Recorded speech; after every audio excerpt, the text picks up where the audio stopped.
would this explain the overrepresentation of ethnic minorities suffering from COVID-19?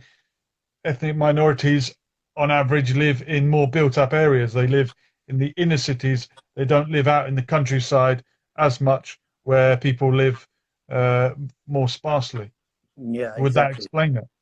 Exactly. So you'll find minority people, they want to be in the cities, obviously, because that's where the work opportunities are. So Um, immigrants arrive for work. and they don't have excess money to be living out in the countryside, So it's Mm. like they have to be in this in the how can you say, the urban areas, because that's how they get to work. Mm. Well, believe it or not, I read an article suggesting that because of the huge disproportionate number of ethnic minority NHS workers succumbing to COVID-19, Mm, they were planning to remove minority ethnic NHS workers from the front line really, and not expose them to the virus as much as the white workers. This is what I've read. it's crazy. Um, Why is that? Do they feel that ethnic minorities have weaker immune systems or something? What's the situation? well, no one is daring to say why they think it is, but they are Mm, just acknowledging the statistics that mm, ethnic minorities are suffering from and dying from COVID-19 at a higher rate. mm. If that is true, why might it be? Do you You've think that mentioned the housing conditions, the living exactly? conditions. Yes. So where you've got ethnic minorities living in overcrowded housing, um, people probably feel they're more risky to be near. Mm. Could be. And the other thing is, in the hospitals here, you get people particularly ask you for only Swedish nurses. Like, Do you? Is yeah, that a request that a that's dying man actually, can make? yes, people are actually requesting that.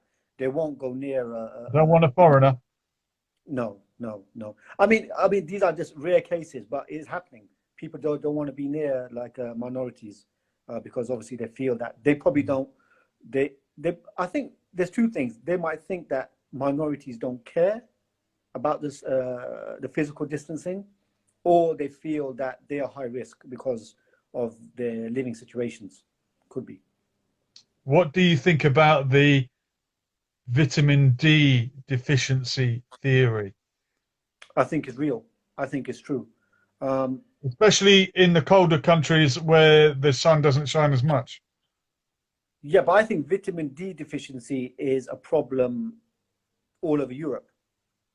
I think, Okay, explain that one. Why and well, what causes well, it and what are the problems? people aren't very outdoorsy for one.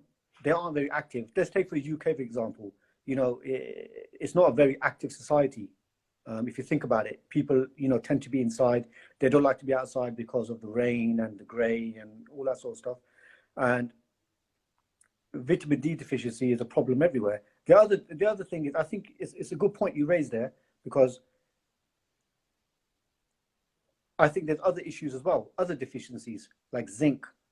You know, Okay. I um, mean, vitamin D, we get it from the sun, right? right?